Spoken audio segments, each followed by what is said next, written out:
Hello, and welcome back to the box room. I have been working downstairs a bit, but I've got a couple things to check out this morning up here, and so I'm back in the box room. So stand by while we move and get ready.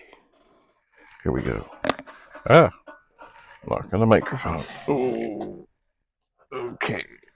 And adjusting. And I think we're good to go. So why am I up here today? Well, you know, one thing I did. I like these little microphones so much that I got a couple more. Now, behold the magic. And they're stuck in here.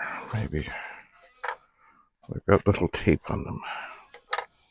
They have there's a little hair on the microphone here. They have the little thing came off. I'm not even sure how necessary the little things are in here. I don't know if these are at all charged, or how they charge, or anything. Oh. I wish that these two microphones would be on the same frequency, or whatever it is, as the other one. But I just did turn them on, and they are flashing, which means they're different. Of course they are. But that's okay. And in here, I suspect is one charging cord. And one of the charging cords I have for the other ones is looking kind of squirrely. As in, it's almost broken, but it still works. And indeed, here is a fresh charging cord. So, everything here is flashing. I suppose what I could do, if I was so inclined, on some occasions, would be to connect two, or hook up two phones, and have things ready to rock and roll. I could. Anyway, if you see, when the microphone is trying to tell you that it's not happy, that yes, I'm on, but I'm not talking anything, it flashes. If you hold the button down, it will go off. Beautiful. I would recommend these to most anybody. Of course, as with anything,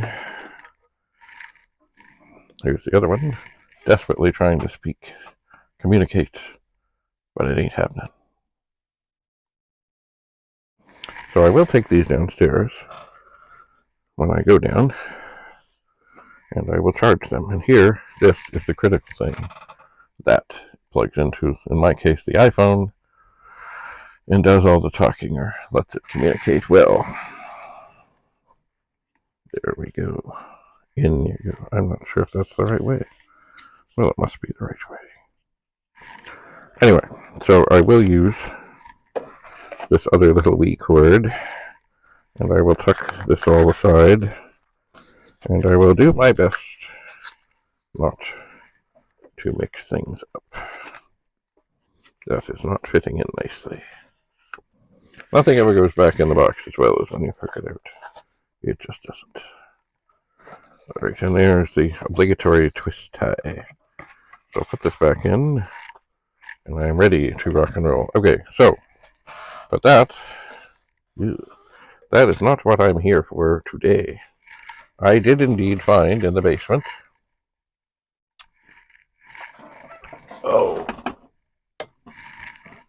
a couple more,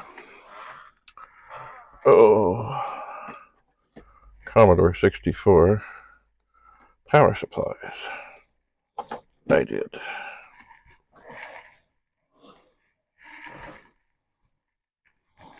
So, are they good? I don't know, but we'll find out. We will find out. We will find out. By the way, just had a thought. If you have an artistic brain, for God's sakes, marry somebody with an artistic brain. Because if you get involved with somebody who is not in the artistic sort of side of things, it just won't go well. They won't understand your funny hat. They won't understand, and they will ridicule you for your artistic things. Because they don't get it. Alright, so we have 2 power supplies up here. Now, both of these were in the box that experienced, oh dear, some level of wetness. And this one was near the bottom of the box. But I don't think any, it was just the remnants of the box that's on it. Oh my, boy, did they get tangled up. And you know, I never wanted to have to unplug anything in the midst of something, but I'm afraid I do. Oh, you know, I could do one more thing here just before I do that.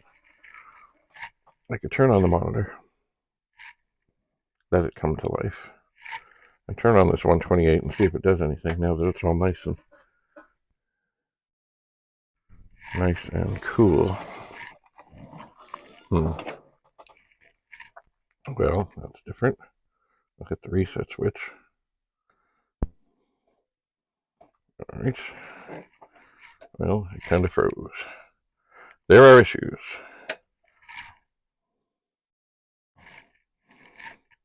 Yeah. No point in going at that rate. What we want to do is determine if these power supplies are potentially good. Now, some of these, like this one, the cord is mighty dirty. Not that it can't be cleaned, and I suspect I will clean it. But I suspect if I ever am going to be sending things off to other people, ooh, yeah, this has some level of corrosion going on here. So I think it was on the bottom of the box. Indeed, but you know what? And kinda, this is so ugly. I kinda hope it's not good. But you never know, you know. Ha! And amen to that. It is bad. 11.5. 11.5. That is a killer. A beastly killer. Alright. Well, we know what's happening next. Da, da, da, da, da, da, da, da. That's the reason. If you have a bunch of machines and you've had them sitting around and you have power supplies that you don't know what to do with, not that you don't know what to do with, but you haven't tried. Come here, you. Oh. Bring them to the world of Commodore. And using this fine creation by Rudy of Rudy's Retro Intel, we will find out. Here is the ceremonial. Oh, holy mama. Get it right down in the bottom. Snip. Good. I'm glad it's toast. It's ugly. I don't think the ugliness had anything to do with it being bad. Shaboom! It is done. And I will see if that is even worth preserving as a monument. It's pretty filthy. Alright, one down. What do we have here? This is a different version that doesn't have all the fins and things and stuff.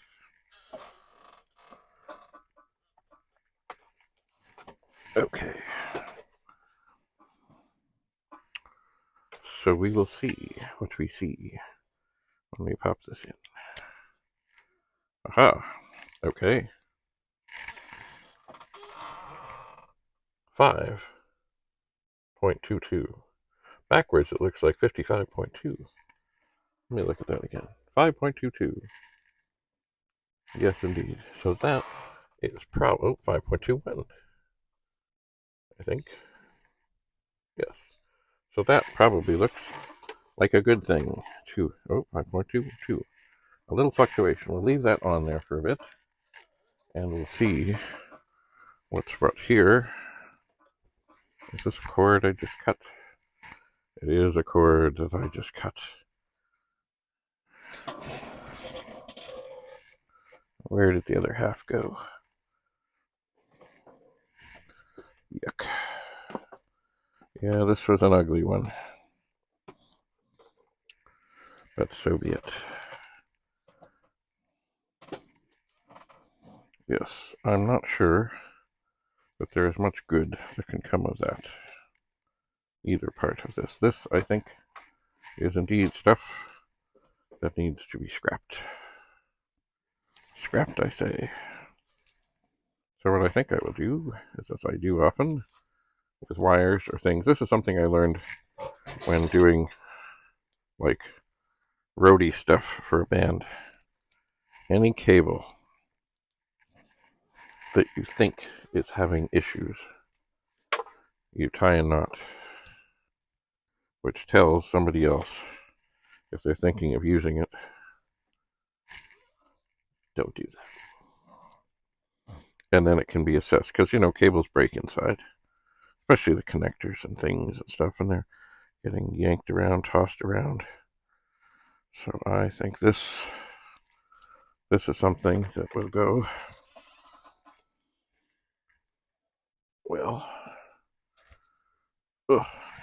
I think I'll toss it away, and it will go in literally a box of scrap, I say.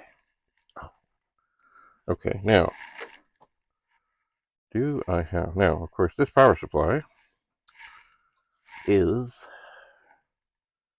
not really tested. It is tested, but it's not tested. The other one, there was no point in doing anything else, because it would kill any 64. What is this? A bit here. Okay, so what we'll do very quickly is we'll take the power, not the power. We'll take the cord from the monitor and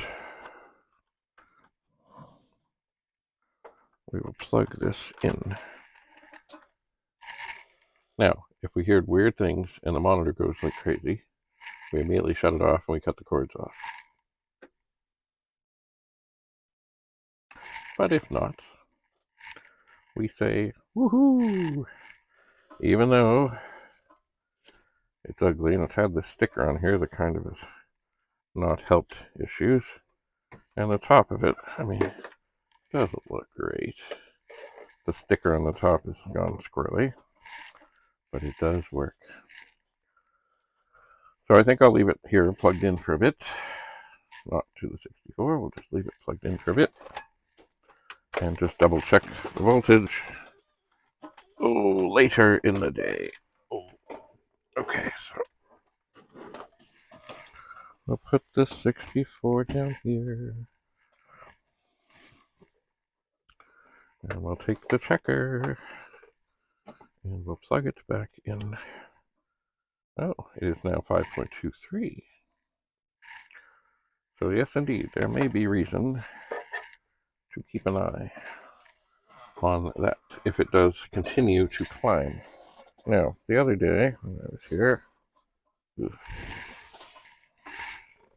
I have a whole thing here of pens and pencils and things. It fell. My on the air sign fell. I need to sort these things out. So at the moment, though, I will turn this over, and right near the top, I will write 5.23, and I will leave it here to see if anything changes drastically. I shall. So that goes off. I don't remember where this shield came from, but I do like them. And our cutting pliers can go back into the bin. So, I think that's about all I had planned right now.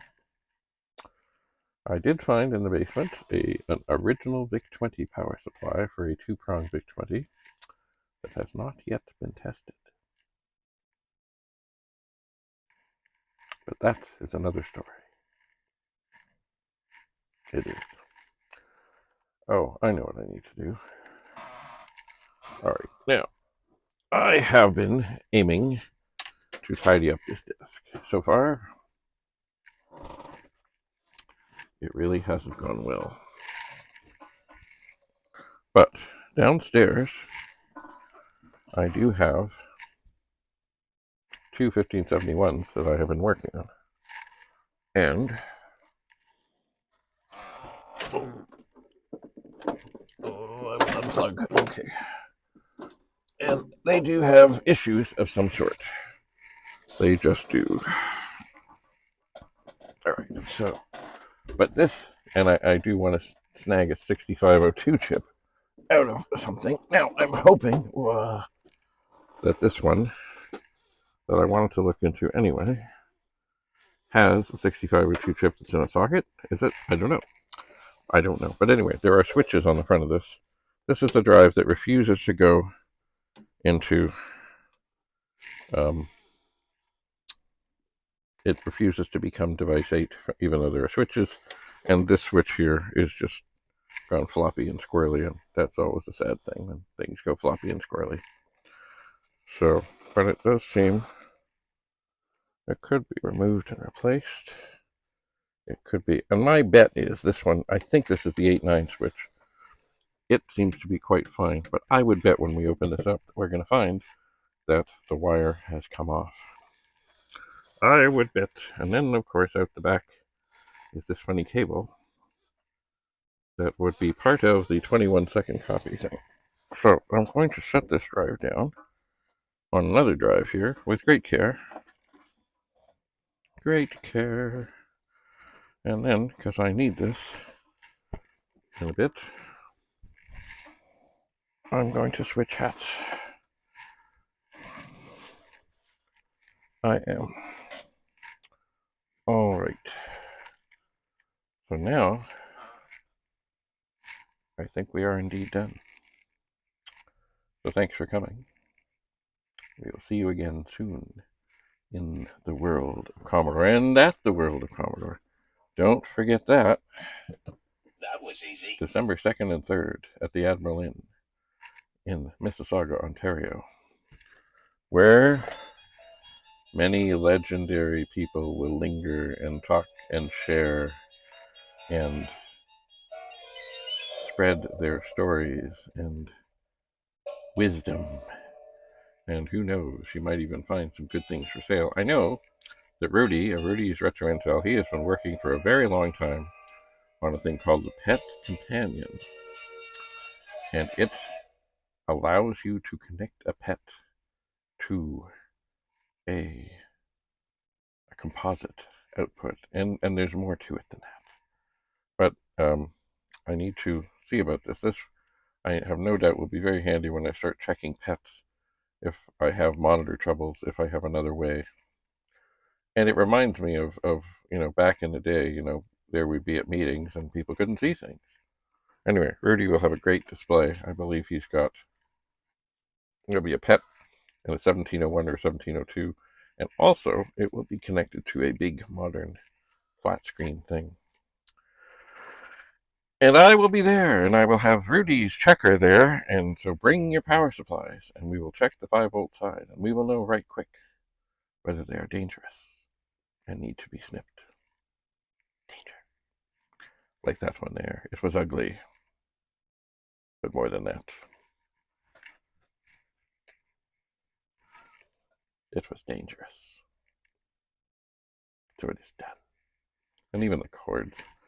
And I don't like this here. Here it is. It's been through the bad box thing. Like that there. Look at that. It's gross. It must have been on the bottom of the box.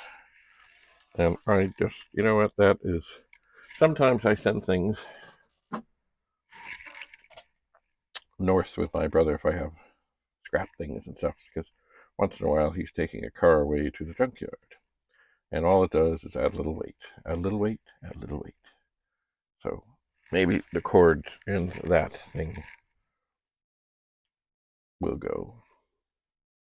Or maybe, it's funny, they always said they were big enough to be a boat anchor. Well, one of them wouldn't be, but a bunch of them might be.